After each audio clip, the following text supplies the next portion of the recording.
caminhar alguns textos. Mateus capítulo 3, verso de número, pode ser a partir do 16. Mateus capítulo 3, verso 16. Eu quero falar sobre 4 áreas da batalha. Nós estamos numa série, se você está chegando hoje, nós estamos falando do renovo na batalha. Todos nós estamos em algum momento de guerra.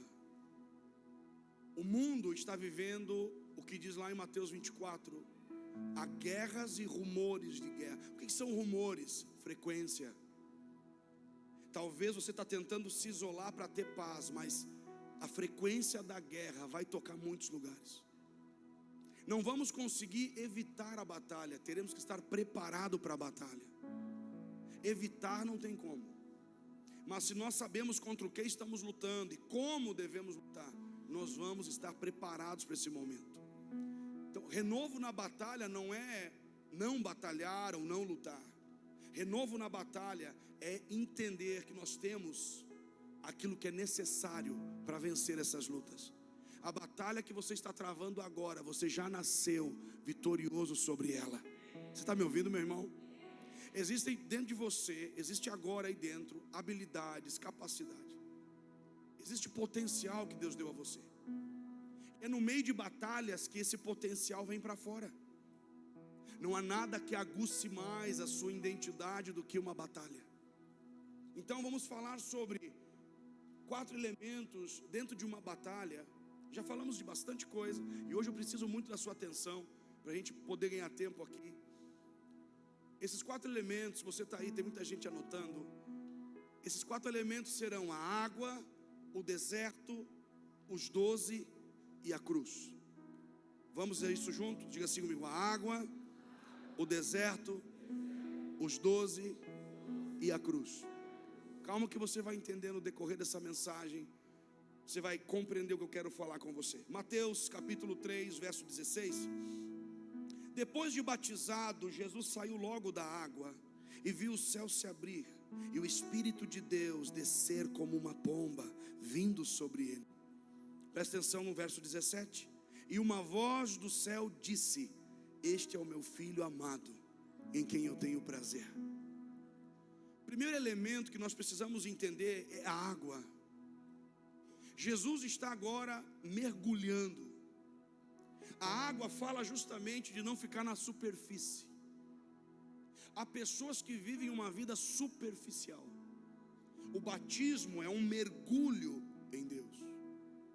Pastor, mas a superfície me traz mais segurança. No fundo eu não sei o que tem. Exatamente. Por conta da nossa insegurança, nós ficamos na superfície. Oramos na superfície. Viemos na igreja superficial. Temos até mesmo relacionamentos superficiais. O que é superficial não permanece. Jesus está nos mostrando uma coisa. Ele, sendo o Deus Filho, teve que entrar e acessar e se tornar alguém sujeito a uma autoridade. Quando você está vendo agora, nesse momento, olha o que diz aqui o texto. Ele está sendo batizado, você sabe por quem? Por João Batista. Quando Jesus ele vem até o Jordão, a autoridade naquele momento, naqueles dias, é João Batista. Quer dizer que Jesus não começou nada ilegal. Aprenda que aquilo que nós começamos de forma ilegal não trará resultado. O que é ser ilegal? Você sabe o que é ser ilegal? Ser ilegal é estar ocupando um lugar indevido. Ser ilegal é estar ocupando uma posição a qual eu não fui chamado para ocupar. Pessoas que vivem na ilegalidade. O que é um filho legal? É alguém que tem um nome, que carrega a essência de um pai. O órfão, ele, ainda que diga assim: eu poderia ser filho, mas escolho não ser filho. Orfandade é viver de forma ilegal. Jesus, como filho, ele entra na história de forma legal. Se existe alguma coisa na sua vida que te faz ser ilegal, pastor, como é que é viver na ilegalidade? Viver quebrando princípios. Viver de forma legal no reino de Deus é viver fundamentado nos princípios. Há pessoas que vivem de forma ilegal. Há igrejas plantadas de forma ilegal, surgiram de uma desavença, de uma rebelião. Há pessoas que estão em um lugar e eles criaram ou tentaram criar uma forma de entrar. Eles não acessaram pelo caminho correto. O apóstolo Paulo vai dizer: eu preciso correr a carreira de forma correta. Eu preciso percorrer a carreira ou terminar a carreira de forma correta. Eu preciso fazer aquilo que eu tenho que fazer, mas de forma legal. Por exemplo, se alguém está ilegal em um lugar, alguém vai para um país e fica lá de forma ilegal, pode ser extraditado. Quer dizer que a ilegalidade tira você de alguns lugares. Agora, se você é legal ali, você pode fazer projetos, você pode criar raízes. Jesus, ele tem respaldo. Diga assim comigo: legal e respaldado. Quem respalda Jesus ali? Sim, o Pai, mas também a autoridade. Respaldado é ser apoiado. Respaldado é ser não só apoiado, mas é ser sustentado. Jesus é respaldado. O respaldo é quando Deus mandou você ocupar aquele lugar. Aí não é você que tem que brigar para permanecer ali. Deus briga por você. Mas se Deus não mandou você ocupar aquele lugar, é você que vai ter que se sustentar naquele lugar. Aprenda uma coisa: se você está no lugar que o Senhor determinou, Ele vai lutar por você ali. Mas se você entrou num ambiente onde você é ilegal ali, onde você não tem respaldo, você vai ter que fazer força para ficar ali. Jesus, ele é batizado, ele mergulha. Diga assim comigo: sair da superfície e mergulhar. Como eu gostaria que você mergulhasse nas coisas de Deus. Não tenha medo, solta a borda, larga a borda da piscina e mergulha. Existem coisas em Deus que você vai ter que mergulhar. Sabe essa expressão, mergulha de cabeça? Ah, pastor, mas eu não sei se deveria, não sei se eu poderia. Você pode. Mergulhar aqui é aquele ato de Jesus ser batizado. Ele é batizado e diz que logo saindo da água, as coisas começam a acontecer depois que você mergulha. O Pai diz, olhe bem, quem está dizendo algo sobre Jesus? Muitos estão dizendo algo, mas o que importa? Importa o que o Pai diz. Vou dizer de novo: não importa o que os outros dizem, importa aquilo que o Pai diz. E ele diz sobre Jesus: esse é o meu filho. Esse é o meu filho, e não para ali, amado. Esse é o meu filho amado, em quem eu tenho alegria. Eu olho para ele e sorrio. Isso acontece com você também. Você não entendeu ainda? Isso acontece exatamente com você. Isso acontece com você. Você não é um filho. Ser filho é uma coisa, mas ser filho amado é porque mergulhou naquilo que Deus tem para você.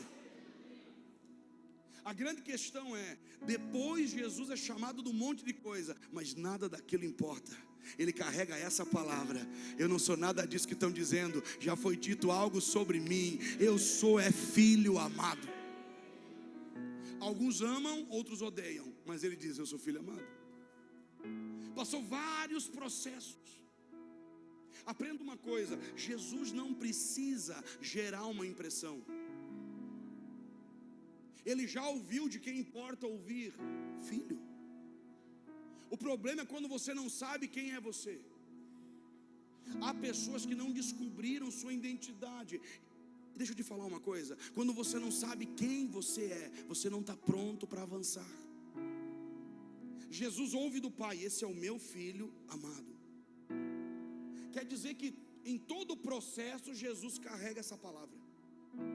Ele enfrentou lutas, dificuldades, ele tem uma jornada para terminar, e essa palavra está com ele. Diga assim comigo: guardar aquilo que importa. Se você tivesse agora, se essa tivesse que ser: pastor, eu tenho que escolher uma frase para a minha vida. Talvez você tivesse que escolher essa frase: eu sou filho amado. Por que isso importa? Porque há pessoas que precisam projetar uma imagem, e aquela imagem não é verdadeira. Nós vivemos no meio hoje de uma cultura totalmente superficial. Você vai ligar lá, vai entrar nas redes sociais, tem pessoas ali projetando uma imagem que não é real. Aquilo é só uma imagem projetada para encantar pessoas. Há muitos que precisam projetar uma imagem, porque no fundo não entenderam que já tem uma imagem. Você foi criado à imagem dele. Imagem e semelhança é uma missão. Pastor, mas o mundo quer imprimir uma imagem, ter isso, ter aquilo. Essa imagem é errada, você já tem uma imagem. Você está me entendendo? Jesus não precisa forçar. Tem gente que tem que forçar, já viu? Eu sou inteligente, eu leio. Tem gente que tem que forçar a barra dizendo eu sou trabalhador. Tem gente que tem que forçar uma imagem. Jesus não precisa forçar imagem nenhuma, porque ele recebeu essa imagem do Pai. Esse é o meu filho. Quando nós temos que imprimir uma imagem errada, nós temos que sustentar uma mentira. E viver uma mentira é a pior coisa que existe. Se liberte de uma identidade errada. Ser você é uma bênção. Vou dizer de novo, ser você é uma bênção. Eu queria ser outra pessoa, pastor. Eu queria ser o meu vizinho, eu queria ser o meu primo. Não, ser você é uma bênção. Jesus ouve do Pai, esse é o meu filho. Quer dizer que ele pertence a Deus. É tão poderoso, ele escuta isso do Pai. Eu imagino o céu se abrindo, essa voz vindo, e essa palavra foi guardada por Jesus. Guarde aquilo que importa. Jesus mergulhou, ele foi abastecido. Antes de entrar na outra fase, ele é abastecido. Aprenda uma coisa, Deus nunca vai te enviar para enfrentar algo sem estar abastecido. Você está abastecido do quê? É como um carro, ele anda e tem que andar uma quilometragem até chegar no posto. Você nunca vai conseguir chegar no seu destino se não tiver abastecido. Se abasteça no Espírito. Jesus é abastecido, perceba, palavras nos abastecem. Esse é o meu filho, está abastecido. Quando alguém falar algo contrário, quando alguém ofender você, fique tranquilo, você vai ter uma palavra que te abastece. Há pessoas andando com o tanque vazio. O que é andar com o tanque vazio? Esgotado. Andam num ritmo frenético, estressados, nervosos. O tanque vazio vai fazer você ficar na beira da estrada. Por isso que é importante estar abastecido. Onde Jesus se abastece? Na presença. Ele nunca está simplesmente fazendo coisas. Lembra que ele diz, eu só faço aquilo que vejo o meu Pai fazer. Talvez você está fazendo muita coisa sem ver Deus fazer. Talvez parar algumas coisas até que você veja o que realmente você foi chamado a fazer. Jesus está abastecido, ele mergulha, ele leva com ele aquelas águas. Eu acho tão poderoso isso. Jesus sai das águas, mas as águas não saíram dele. Já saiu de um culto, mas depois você fica remoendo aquela palavra. Já viveu isso? Não viveu? Aquilo fica atrás de você. Você fica lembrando, aquilo lá, aquilo era para mim. Porque tem gente que diz que não é para ele, né? Ele está sentado do lado de alguém e diz, isso aqui é para você, Pegou? Do lado da esposa do cara, já viu? Ela fica, viu? O pastor está com visão, viu? O fato é que a água não sai de você. E depois Jesus disse, todos nós temos rios de águas. Uau! Você libera as águas que você carrega. Águas vivas são como se fosse um rio de bênção. Diga assim, da minha vida. Vamos, diga com fé, da minha vida flui um rio de bênção. Chegou você, está chegando o rio de bênção. Vai bênção. Está chegando o rio de bênção. Já está passando o rio da bênção. Agora tem gente, irmão, que é pior que o Tietê. Já teve no Tietê? Cheiro bem agradável. Tem gente que não é uma água limpa, é água amarga. Israel estava num lugar chamado Mara, água amarga, e teve que jogar o graveto dentro da água, para que a água ficasse purificada. Sabe o que tira a sua amargura? A cruz. Na cruz você vai e lança a sua dor. Ele passou aquela dor para que você não carregasse mais essa dor. Jesus mergulhou nas águas e ele saiu dali como um líder. Diga assim comigo: há homens e mulheres que levam a chuva. Deixa eu te explicar melhor isso. Dentro de você, olha para mim, dentro de você tem sementes adormecidas. Dentro de você. Você já nasceu com sementes que ele colocou dentro de você. Sonhos, projetos, visões, coisas grandiosas. Dentro de você deve ter um grande prédio, uma construção. Dentro de você pode ter cidades. Dentro de você pode ter nações. Meu Deus, cadê você, irmão? Está aqui. Dentro de você tem sementes adormecidas. Então vem o homem nuvem. Então vem aqueles homens e mulheres que levam a chuva. E quando a chuva cai sobre a semente que estava dormindo, a semente acorda. Diga assim comigo: vai haver uma super floração. Me ajuda, vamos. Mas que aplauso tímido, meu. Isso é para Jesus, vamos lá. Que isso, negócio?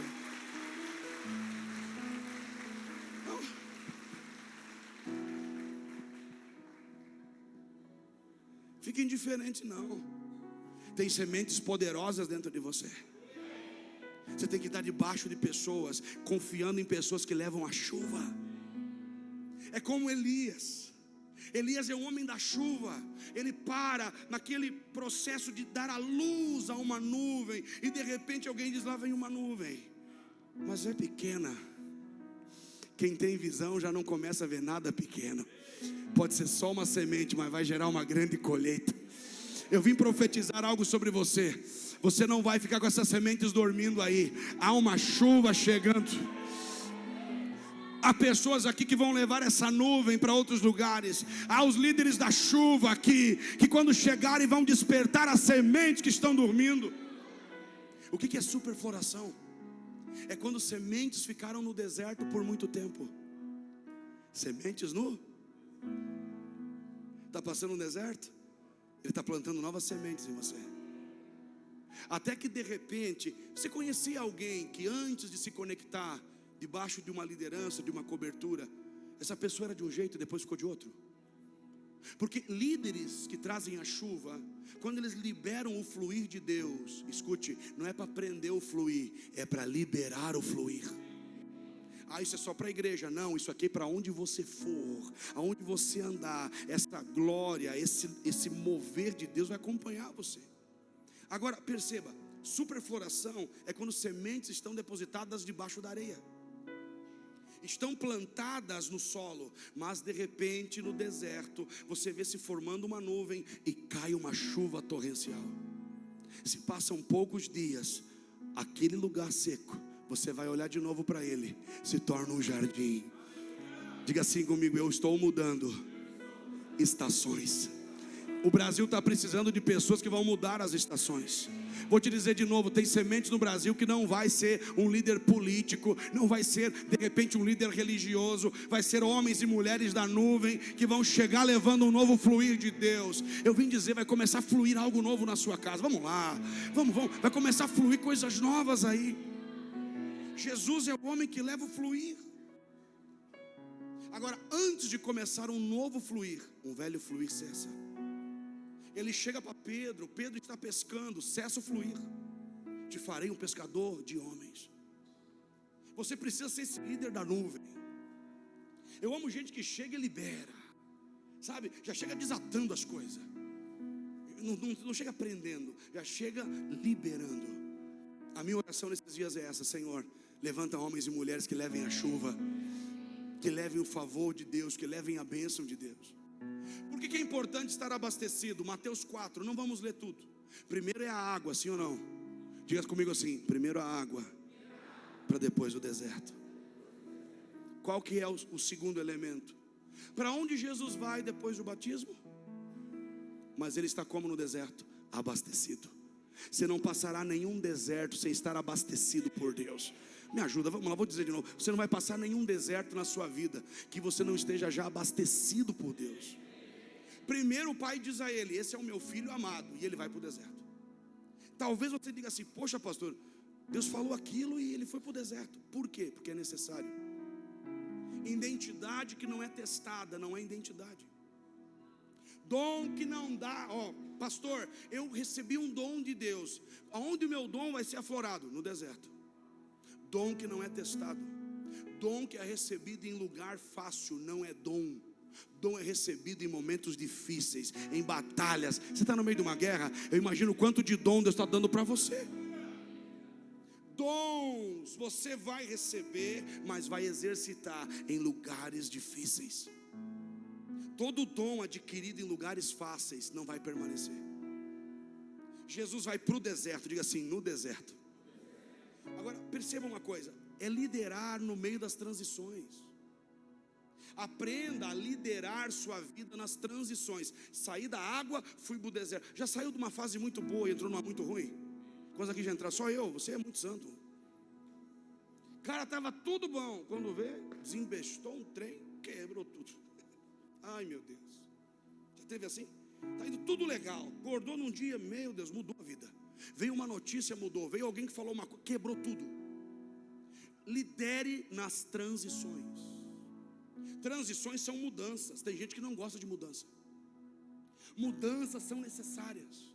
Pastor, eu estava numa transição. Eu estava morando aqui, estou aqui. Agora eu estava lá, estou nesse emprego, no outro. Calma, lidere nas transições.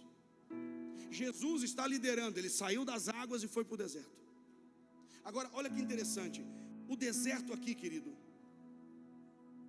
essa estação, eu quero colocar para você o seguinte. Olhe para mim e abra bem seu coração. Essa estação não vai durar para sempre. Você está me ouvindo? O deserto é uma estação. E vou dizer, essa estação não dura para sempre. Diga assim comigo, essa estação não dura para sempre. Não vai durar para sempre. A luta, a batalha, seja qual for que você está passando, não dura para sempre. Agora, entre sair da água e entrar no chamado, tem o permanecer. Diga assim comigo, entre o sair, vamos lá, diga, entre o sair e o entrar, tem o permanecer. Por que muita gente não entra? Não permanece. Pastor, eu até saí de uma condição, mas não consegui entrar. Eu até deixei um lugar, eu deixei uma condição de vida, mas não consegui acessar. O que eu faço, pastor? O que me falta? Permanecer. Essa perseverança não é simplesmente estar. Diga assim comigo, perseverança é permanecer com esperança. O que é esperança? Fé no futuro. Não fica no deserto, tenha fé do que vem depois do deserto. Diga assim, tem coisas que é só depois. Eu queria agora, não, é só depois. Vai ter que passar para depois. Não queria me formar sem precisar estudar, seria tão bom, né?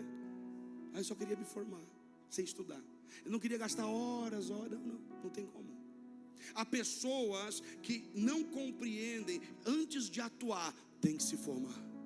Diga assim, o deserto é um lugar de formação. E o deserto não é sobre Jesus e Satanás. O deserto fala sobre o Pai e o Filho. A gente acha que é o diabo vindo contra Jesus. Não tem nada a ver com isso. É Jesus invadindo o pedaço, o espaço, pisando, reinando. Mesmo dentro de um deserto, não esqueça a palavra que você recebeu nas águas. Você é um filho amado. Mas parece que não, estou vivendo o deserto. Parece que Deus até me esqueceu. Porque no deserto você começa a ter, sabe, aquelas ilusões, aquelas miragens. Já viu uma miragem? É que nem namoro de internet, né? Conheço uma pessoa que começou a namorar uma pessoa. Logo que surgiu o iogurte, como é que era? Começou a namorar. E aí a pessoa lá era muito querida e dizia que era bem alta. Aí quando chegou Ananias, bem piquititito, mas era um homem que gostava pouco, porque bem baixinho assim. A pessoa não quis. O que eu quero dizer com isso? Tem coisas que são miragem. Ai pastor, eu estou procurando uma igreja perfeita. Pastor, uma igreja muito perfeita, com um pastor perfeito. Miragem. Pastor, estou procurando o casamento ideal. Primeiro que não tem casamento ideal. Miragem. Existe uma realidade: enfrentar o deserto para depois entrar no chamado e no ministério. E no deserto, Jesus ele vai falar algo interessante. Quando Satanás vem, qual que é a primeira tentação? O diabo vem e diz o seguinte: se tu és filho, olhe bem, o ataque do inimigo é direto no quê? No que Jesus ouviu. Escute isso aqui, ó, presta atenção. O diabo não vai atacar áreas aleatórias, ele vai atacar exatamente sobre aquilo que você ouviu. Se você ouviu que você vai prosperar, ele quer atacar você para você dizer assim: acho que não vou prosperar. Ele vai atacar exatamente na área do que você ouviu. Jesus ouviu: é meu filho e é amado. O diabo veio e disse: tu é filho mesmo? Se você é filho, transforme as pedras em pães. Isso aqui na verdade era um recurso. O diabo veio dar para Jesus uma ideia. Há momentos que Satanás não vem te dizer o seguinte: faça errado. Ele vai dizer assim: faça uma coisa que parece que é certo, mas no fundo você vai estar tomando a frente e não vai estar esperando ele fazer. Transformar pedra em pão é dar o meu jeito. Eu posso dar o meu jeito ou esperar o jeito de Deus. Diga assim comigo: eu estou esperando o jeito de Deus. Se eu fabricar um resultado, esse resultado não dura. Você pode fabricar um resultado. Vou dizer de novo: você pode fabricar um resultado, mas resultado que você fabrica não permanece. Jesus poderia ter naquele momento transformado pedra em pão, sim ou não? Sim ou não? Por que ele não fez? Ele escolheu esperar no tempo de Deus. No deserto tem um processo do tempo. Vou sair quando? Quando é que vai acabar esse ciclo? Quando você aprender a confiar nele no meio daquela situação. Vou dizer de novo: aprenda a confiar em Deus no meio da situação. Não é depois da situação, é no meio. E aí ele começa a atacar Jesus. Por quê? Porque só um filho vence no deserto. Tem algum filho aqui? Acho que não tem filho nenhum aqui. Vou dizer de novo: só filhos vencem no deserto. Então se você é filho, se prepara, você vai ser mais forte do que esse deserto. Pastor, estou no meio de um deserto. Essa estação não dura para sempre. Pastor, uma crise no meu casamento. Pastor, não importa, nenhum deserto dura para sempre. Satanás vem e Jesus repreende ele com o quê? Com a palavra. E ele diz: nem só de pão viverá o homem. Diga assim comigo: no meio do deserto, mantendo uma dieta espiritual. Olhe bem, no deserto mantendo uma dieta espiritual. Eu pergunto: qual é a sua dieta? Porque há pessoas que não têm uma dieta saudável. Falo no cunho espiritual. Para você não ficar doente, tem que comer de forma saudável. Espiritualmente falando é a mesma coisa. Qual é a sua dieta?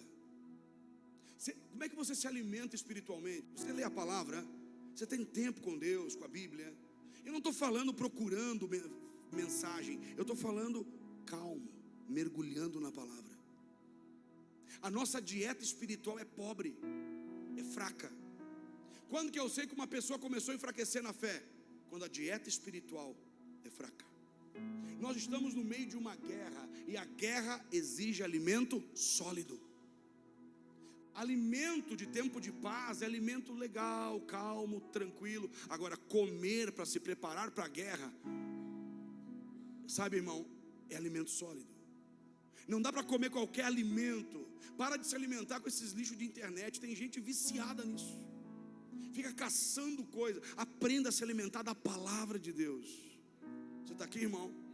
Diga assim comigo: ter cuidado com a dieta espiritual. Qual é a sua dieta espiritual? Levanto pela manhã, tem um devocional? Não. A igreja aqui disponibiliza um devocional todos os dias. A pessoa diz: eu não vi, não li. Levanta e vai para o trabalho e entra no trabalho sem a presença. Eu consigo mostrar para você o tamanho da sua fé pelo tamanho do seu devocional. Não comece o dia sem estar na presença. Pastor, mas eu não tenho todo esse tempo. Levanta mais cedo. A sua dieta espiritual, por exemplo, do que você está alimentando sua mente?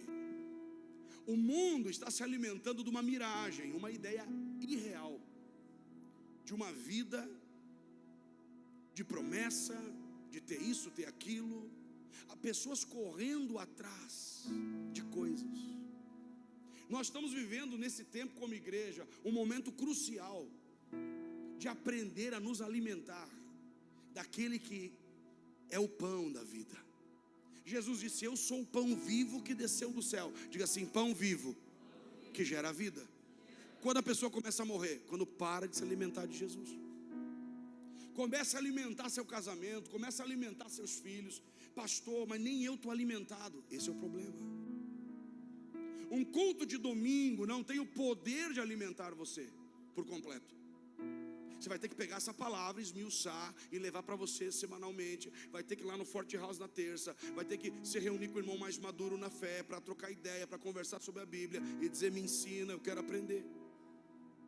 Quer dizer que a nossa dieta espiritual é baseada em quem nós somos. Diga assim: a dieta do filho. O que é que o filho come? Jesus disse. Os discípulos vieram até ele em João 4, dizendo: come, trouxemos comida. E ele disse: eu tenho uma comida para comer, fazer a vontade do meu Pai. Tem algo que alimenta você, fazer a vontade de Deus, criar e gerar aquilo que Deus te chamou para gerar. Isso é motivo. Pastor, eu quero uma motivação. A vontade de Deus. O que me motiva a levantar todas as manhãs? Pastor, deve ser assim, a alegria de pastorear. A alegria de pastorear. Ai, pastor, é os irmãos da igreja dizendo: vai.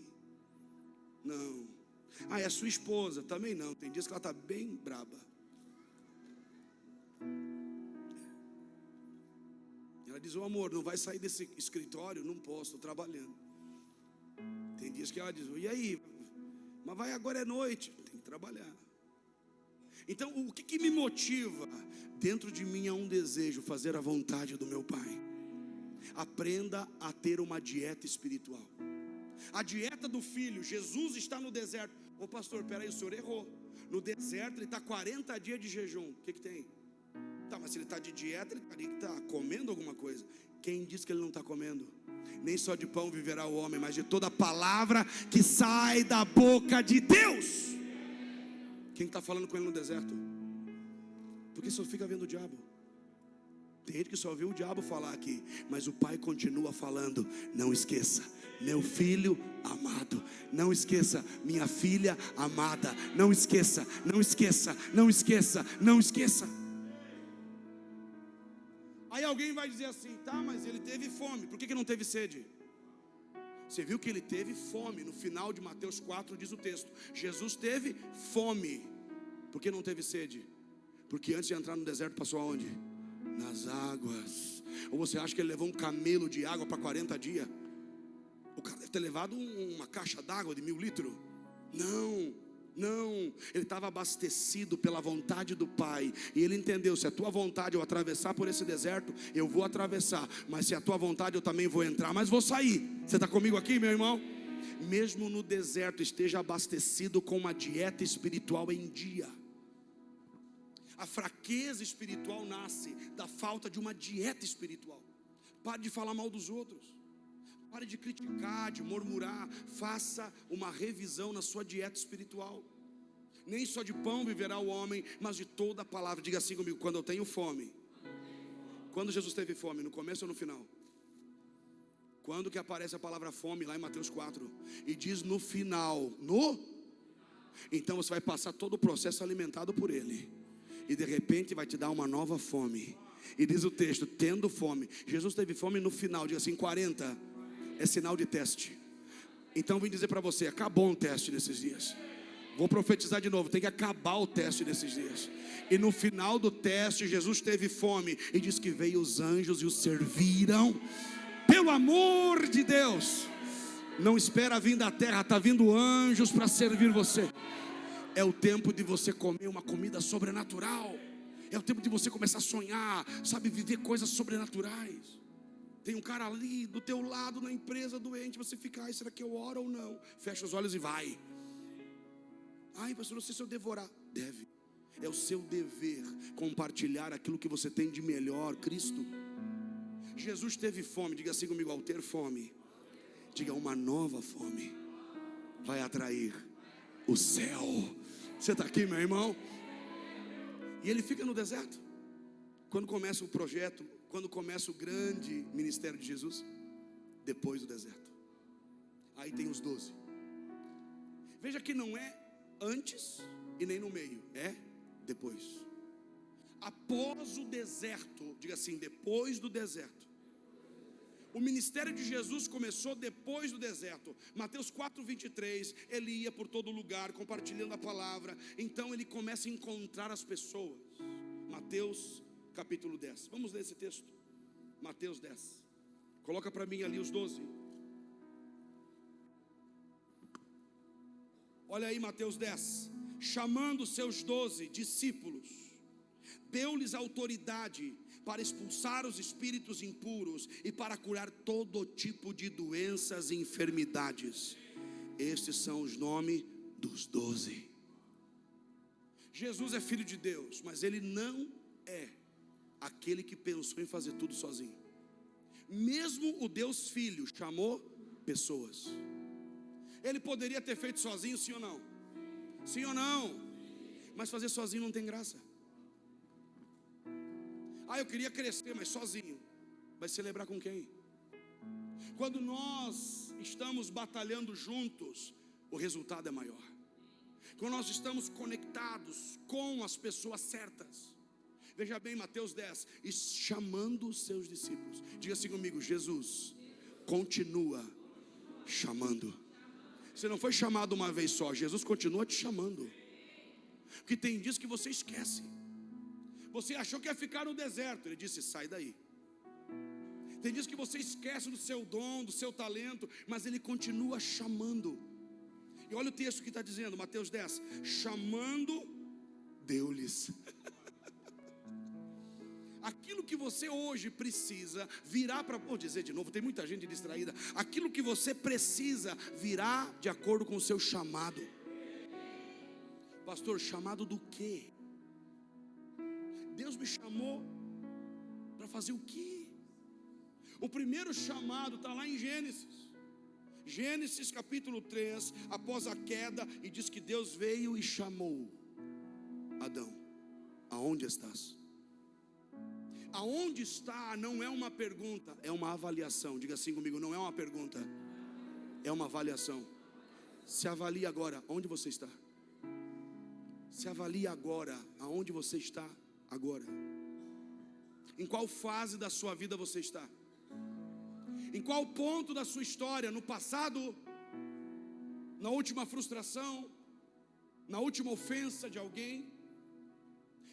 Aonde você está não é uma pergunta, é uma avaliação. Não, pastor, eu estou aqui na igreja. Talvez não.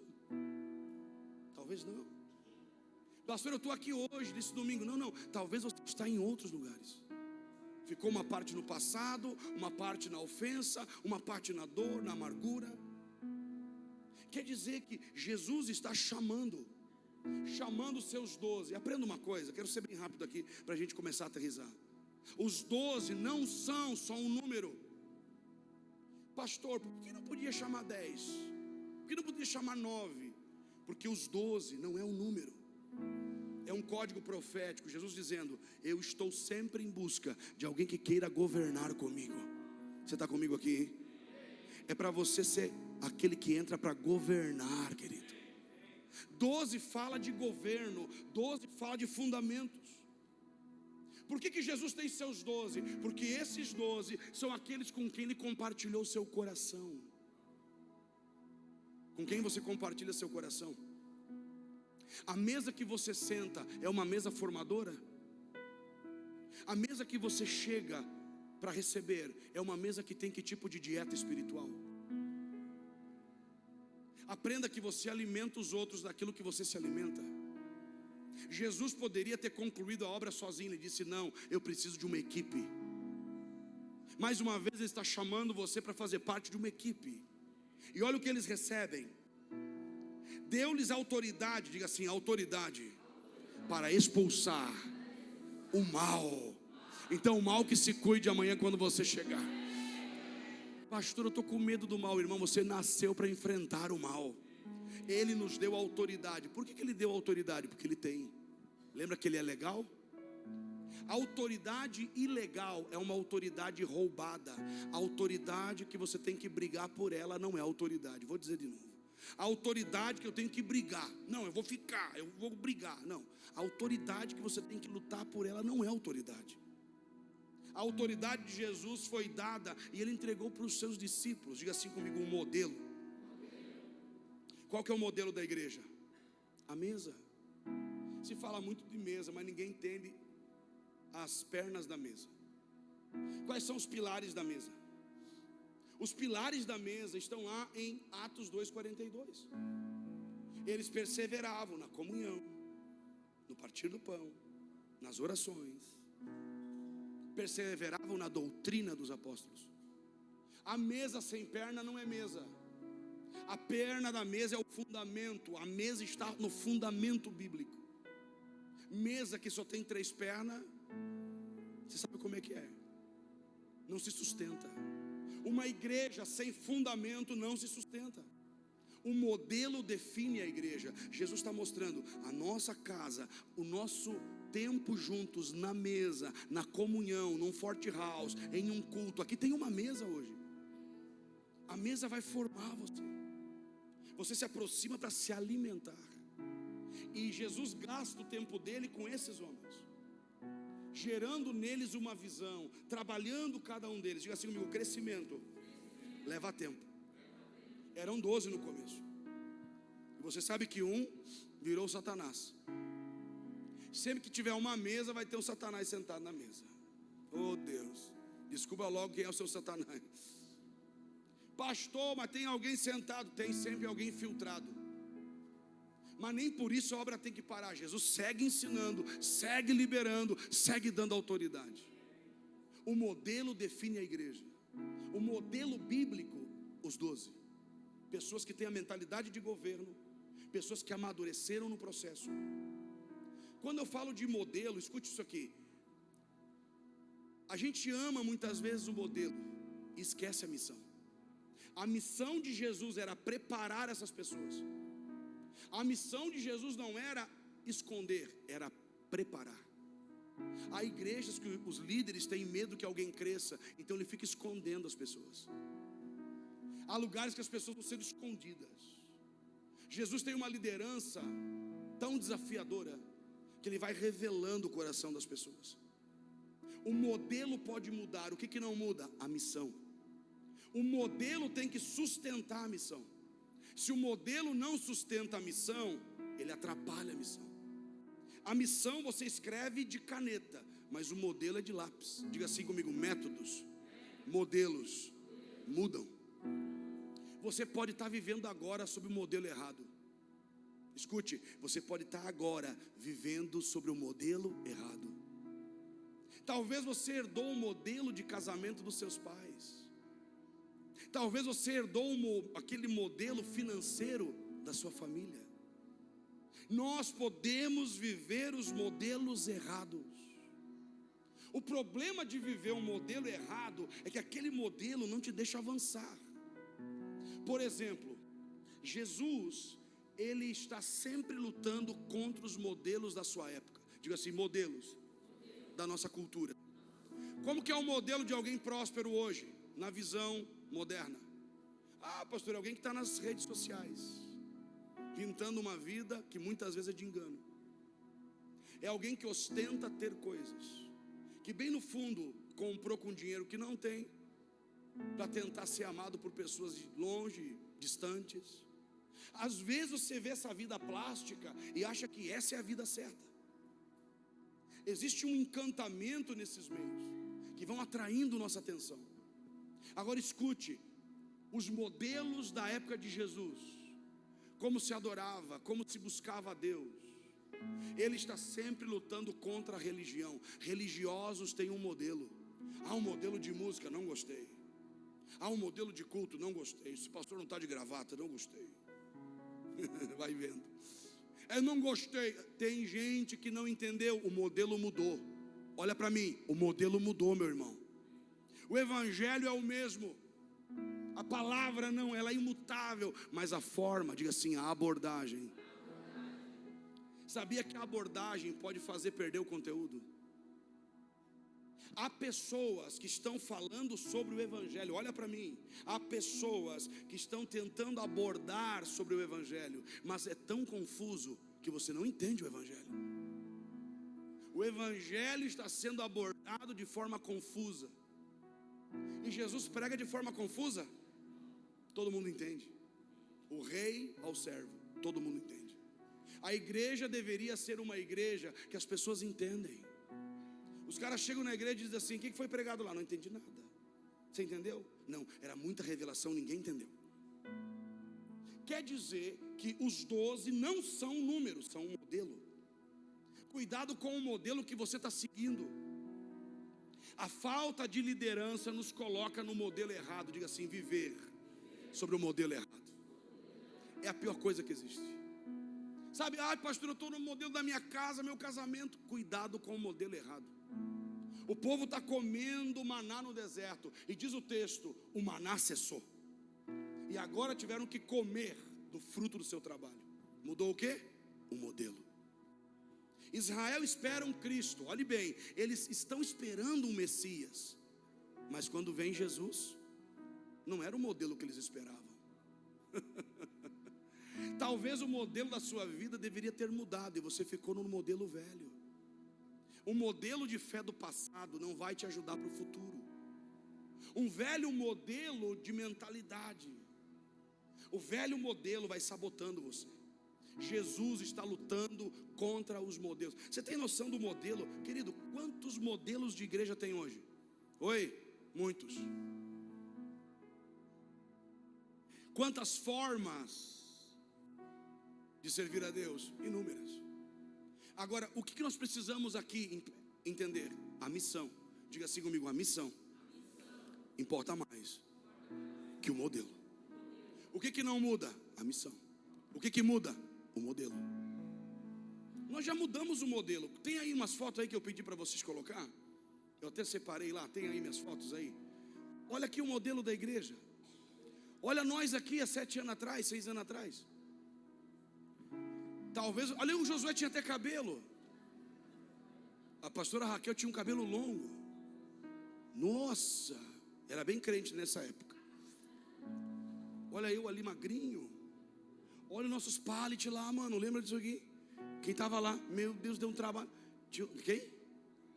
O Josué está ali. Não, olha os pallets, cara. Isso aqui na época era um êxtase, o pallet. Não tinha mais pallet no Brasil, a igreja toda tinha buscado o pallet. A igreja do pallet. Nascemos aqui nesse lugar, rua, aqui ó, Artuino Arsan, prédiozinho estreito, a porta era estreita. Mão a glória cair aí, mais uma foto para nós aí. Tá aí. Olha lá a portinha, ó. Olha a galera lá. Olha a portinha, irmão. A gente nasceu aqui, ó. Um homem, 4 cadeiras, uma mulher e um sonho. Olha lá. A portinha aqui.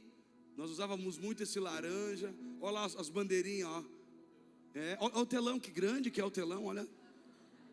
Igreja de luxo, né? Me respeita, né, irmão? Olha lá, o pallet na parede do lado também, né? Não podia faltar. Vamos lá, qualquer outra foto que nós temos aí. Olha aqui, ó, social não fizemos de hoje. Alguém até diz: a igreja começou a fazer social há quanto tempo? Desde sempre. Diga assim comigo: nosso social é um chamado desde sempre. Olha isso aqui, ó, gente vindo comer. Isso aqui foi uma loucura. Aqui tinha mulher e criança, irmão. Nós no meio de um bairro violento. A pessoa me disse assim: não entra hoje, que tem polícia, tem bandido. Eu falei: meu irmão, o que tem aí? Aí a pessoa disse assim: ó, é perigoso. Eu falei: nossa, perigoso sou eu com fé. Irmão, nós com as 20 mulheres, uns 10 homens, umas 30 crianças. Coisa mais linda, as crianças entraram marchando e nós fomos alimentar 300 pessoas numa noite de frio, tá lá. Ó, as crianças aqui, nós invadíamos a casa, fazia uma doideira. Social nasceu aqui, ó a mesinha, olha ali, é dentro dos carros isso aqui. Você acha que a gente começou agora? Você acha que a gente é amador, cara? Ai, pastor, é muito fácil. Não tem nada fácil. Nada é fácil. O preço que nós pagamos. Muitos que estão aqui estão desde o começo, desde o primeiro, desde o avanço, desde batalhas intermináveis. Olha só, outra foto aí. Tem uma melhorzinha. Pega uma que... Ah, não. Olha o Fagner. Meu Deus, o Fagner tinha cabelo. Olha, a Camila estava grávida. Olha o Cristiano lá no canto, gordo lá, ó. Olha aqui a igreja. Olha aqui a igreja como era, ó. A igreja. Era aqui já, ó. Só que era assim, hein? Bota uma outra foto para nós. Olha eu. Ah, você respeita o reverendo, né? Você me respeita, cara. Vou fazer um monte de depois. Benny Hinn. Irmão, olha eu bem crente aqui. Você escolheria qual versão? Tem aquela ali. Imagina eu de terno numa muafa dessa de calor aqui. Olha eu, mano. Olha ali eu de terno, pregando uma santa ceia. Olha a frase, o que está escrito lá? Quando vestimos as armaduras de Deus, sinalizamos que estamos prontos para o rompimento. Olha, é bem bom isso ali. Olha o nosso telão do lado de cá. Você que diz que nós compramos telão agora, nós já tínhamos uma lá, ó. Era o filhotinho dessa aqui. Olha como a gente começou lá, ó. Era aqui na lateral. Aqui ainda eu era reverendo aqui, né? Mas tá ali eu tinha uma trança aqui até lá embaixo, ó. Era bem estranho. Muito cheio de Deus. Imagina eu pastoreando aqui nesse lugar, nesse naipe. É ruim. Tinha gente que tem, não vamos fazer isso. Então banimos isso, amém? Todos concordamos com isso? Assembleia Geral, nunca mais. Outra foto. Mas só para você ver. Aqui já estamos nós. Ó, aqui estamos nós. Com alegria.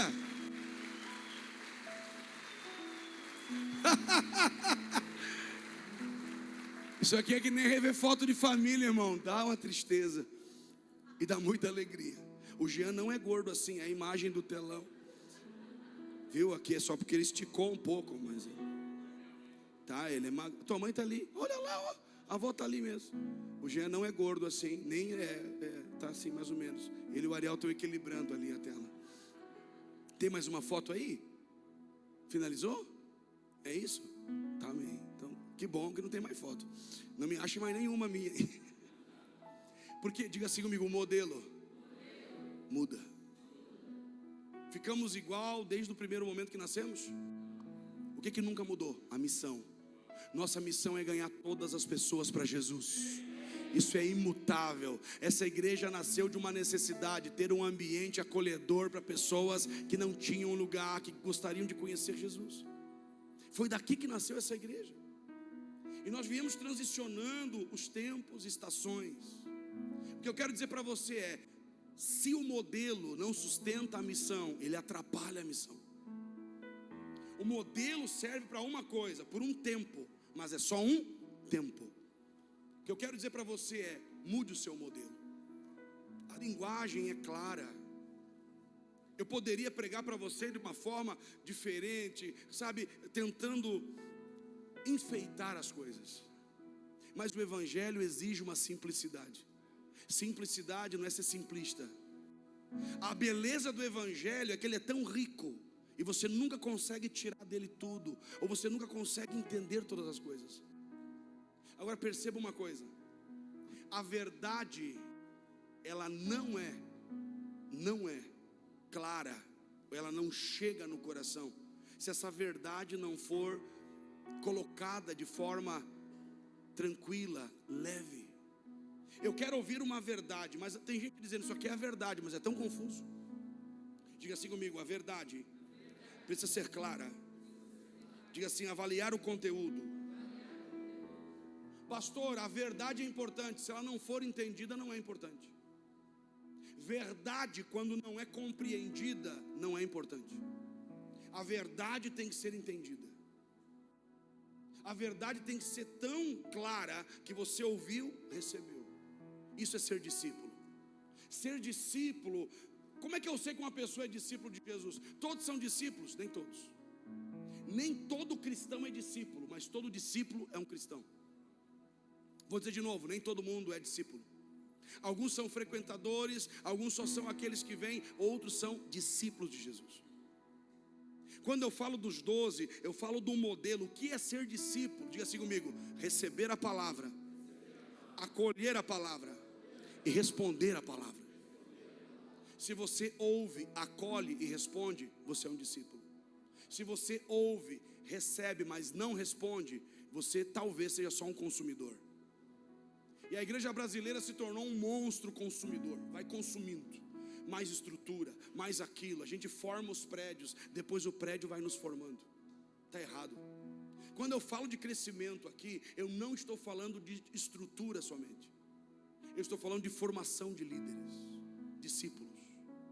Pastor, por que a igreja tem que ter uma visão de discipulado? Porque a igreja nasceu para isso. Ser discípulo, diga assim comigo: ser discípulo é ser um seguidor ativo de Jesus. Você está ativado só hoje, que é domingo, ou vai estar ativado amanhã? Oi? Você vai ter adorado só hoje, vai adorar amanhã? Ser um discípulo, volto a dizer, é ser um seguidor ativo de Jesus. Ser discípulo é o chamado a seguir a Jesus. Se eu estou seguindo, posso chamar você a seguir também. Quando Jesus disse: vão e façam discípulos, era um convite: vão e façam deles o que vocês são. O que nós somos? Discípulos. Então nós somos uma igreja de discípulos que fazem discípulos. Do pastor Dani? Não, você viu na foto ali, né? O reverendo. Não. Aqui ninguém faz discípulo de homem, aqui todo mundo faz discípulo de Cristo. O meu discípulo, não, discípulos de Jesus. Você está comigo, irmão? Então avaliar essa verdade, se ela não é útil, ninguém entende. Essa abordagem que pode neutralizar o conteúdo. Diga assim comigo: o evangelho não é um conselho.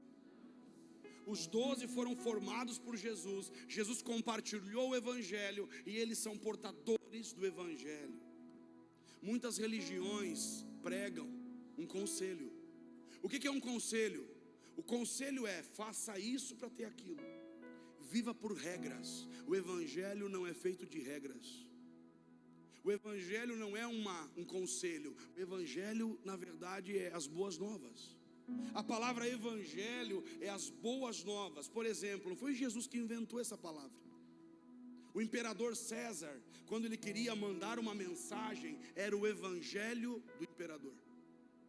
Agora Jesus vem e diz assim: esse rei é falso. Há um evangelho verdadeiro que anuncia um novo rei. Você está comigo? Cada vez que você leva o evangelho na sua vida: pastor, como é que eu levo o evangelho? Pregando. Pregue com a sua vida. Diga assim: a minha vida. Fala de novo: a minha vida é a melhor mensagem. É a minha vida.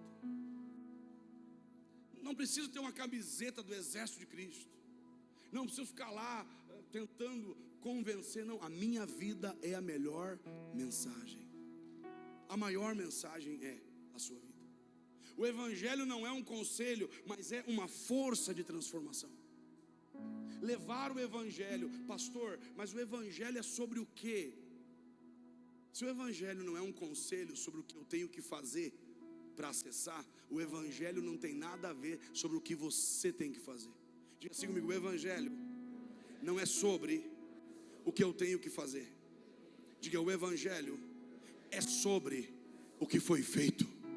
E o que foi feito por você na cruz? Meu irmão, o evangelho não é sobre o que você tem que fazer, é sobre aquilo que já foi feito na cruz. É sobre o favor que Cristo atraiu e chamou sobre você. Isso é o evangelho. Pastor, mas o evangelho é complicado. Não, é simples. Verdade que não é entendida não é válida. Pode ser verdade, mas se não for entendida, perde o peso. E Jesus ensina complicado. Olha o que diz o texto lá: ele ensina como quem tem autoridade. Eu vim dizer de novo para você: se você tem o evangelho na sua vida, o evangelho vai te levar a lugares de governo. Vou dizer de novo: há lugares que você não vai pisar. A mensagem que você carrega vai levar você a pisar naquele lugar. Teve lugares que eu não entrei, a mensagem me levou. Teve nações que eu não fui, foi a mensagem que me levou. fiz viagens, pisei em lugares que nunca imaginei pisar, e só fui até aquele lugar porque a mensagem que Ele me deu para compartilhar me levou àqueles lugares. Diga assim comigo: o Evangelho pregado ao homem todo. Algumas pessoas são merecedoras do Evangelho? Todos. Na mesa de Jesus tem o que lá? O que tem na mesa de Jesus? Só gente perfeita? Na mesa de Jesus tem lá coxo, paralítico, tem as prostitutas, tem os pecadores, está tudo na mesa de Jesus. Quer dizer que naquela mesa tinha uma igualdade, porque sentado ninguém sabe, ninguém vê. Não é quando você está em pé, é quando você senta para receber na mesa que você vai sendo curado. Então o Evangelho fala sobre os 12. E agora a última parte para a gente encerrar. Abra comigo em Lucas capítulo 9, verso 23. Nosso time pode subir. Lucas 9, 23. Diga assim: a cruz. Olha o que diz Lucas 9, 23 aí. O Evangelho de Lucas 9, verso 23. Jesus dizia a todos: se alguém quiser vir após mim, negue-se a si mesmo, tome a cada dia, diga assim comigo, a cada dia, a minha cruz. Perceba, não tem por que você ficar com raiva de ninguém. Todo mundo tem uma cruz. O que é a cruz para nós cristãos?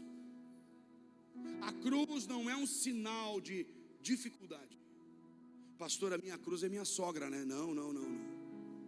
Uma vez o irmão me disse: eu tenho uma cruz na minha casa. Eu pensei: nossa, deve ser uma cruz de madeira. Se chama, daí disse o nome. A sua cruz não é o seu filho, a sua cruz não é o seu marido. Tá bom, irmã? O irmão cruz. Ai, pastor, é uma cruz pesada que eu carrego, 140 quilos. A sua cruz não é o seu problema, a sua cruz não é a sua deficiência. Diga assim: a cruz fala da minha missão. E olha o que Jesus disse: se alguém quiser me seguir, primeiro que Jesus só aceita quem segue Ele. Jesus não fica insistindo, Ele chama e anda. E se você decidiu andar com Ele, você vai caminhar atrás dele. Como é que você anda? Na frente de Jesus ou atrás de Jesus?